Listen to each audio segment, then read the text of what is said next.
Today on Get Gardening we are digging for victory.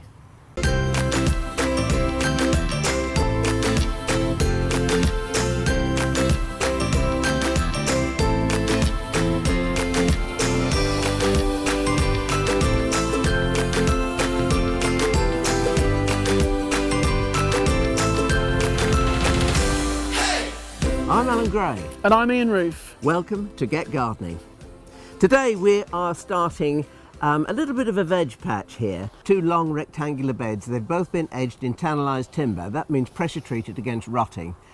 So they're slightly raised, only about 4 inches, not very much, but it just enough to give a little bit of shelter, I think. And the soil we've got in here has been worked before, but these plots have been left really pretty much empty for the last sort of, should we say 18 months? That's fallow. Really? Fallow. So we're so we're really working from what sort of we class as a virgin plot, really. We're really sort of starting from scratch, to be honest. But it's, as Ian said, it has been worked, which makes our life an awful lot easier. Now, the first thing you've got to do, if you're starting a vegetable garden or you're starting an allotment, the first, most important thing is to get rid of perennial weeds.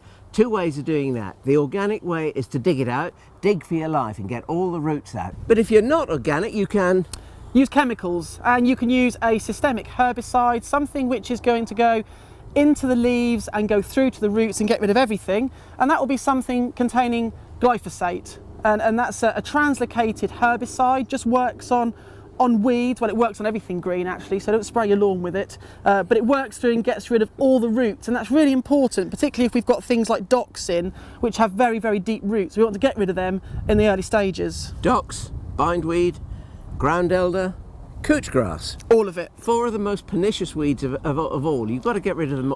You've got to get rid of every little trace of it. If you're dealing with something like ground elder and couch grass, it's most important to get rid of everything. It will probably take you more than a year to do it if you're digging it by the organic method. Now we're turning this over. As you can see, it's relatively easy, which is nice for us. But if you were going to make a real raised bed, I think that my first choice would be tannalised timber. That's pressure treated against rotting. But you can use old railway sleepers and other materials. And I think ideally, how deep would you make a raised bed, Ian? I think I'd probably go for about 9 to 10 inches. Yeah, I think that'd be fun. I mean, you said about using railway sleepers, which is fine, or I use scaffolding boards at home, they're equally as good, but I don't think you want them really deep. They haven't got to be very deep beds, but it's just about getting a better structure in there for working. Actually, that was a jolly good tip from Ian, old scaffolding boards, because health and safety dictates that they have a short life while they remain safe. So if you can get them from an old scaffolding company, they're very inexpensive and easy to use. Now you can see how pernicious this grass is, because look at these roots coming out. They're actually new shoots, so they're going to travel underground, pop up, and there's going to produce a new plant. So you need to get those out. You can see how it's working here. It's important to do that. Be as thorough as you possibly can. When you feel your fork tugging on a root, bring that root to the surface.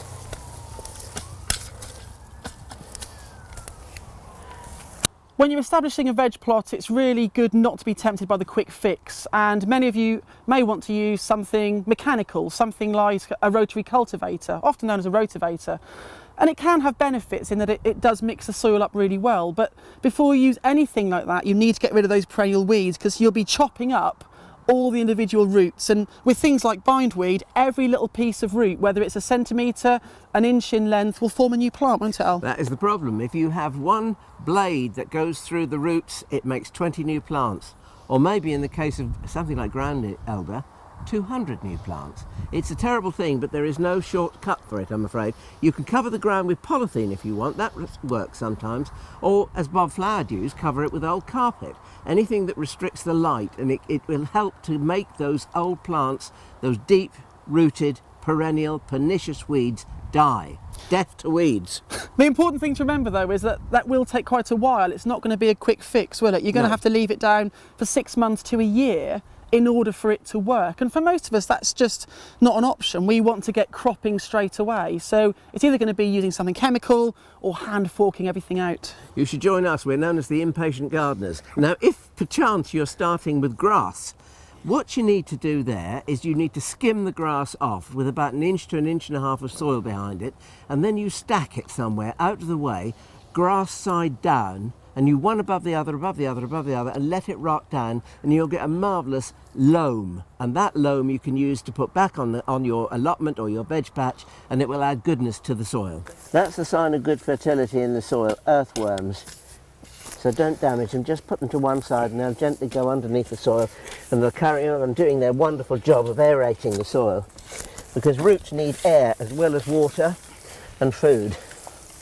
Don't worry about stones. I mean, they're part of the soil structure, and no matter how hard you try and get rid of them, the earth is always gently moving, and of course stones will constantly come to the surface, so don't worry about them. But if you've got bricks or brick rubble, or you find bits of metal or bits of timber, then get rid of them if you can, because you really want to fill that space with good soil and organic matter. You know, plants will not like that big debris in, and it can also form like what's called a pan in your soil. You know, you may find that you dig down the depth of a fork, like at my little cottage at home, and you hit slate, you hit brick, you hit everything that was in that stable yard beforehand. So, you know, in most cases we would probably say, well, in that case you want to dig down 2 spits deep, you know, and a spit is the length of a fork or a spade, and that means going down quite a distance. But if you've got that sort of debris in there, you've got to get rid of it.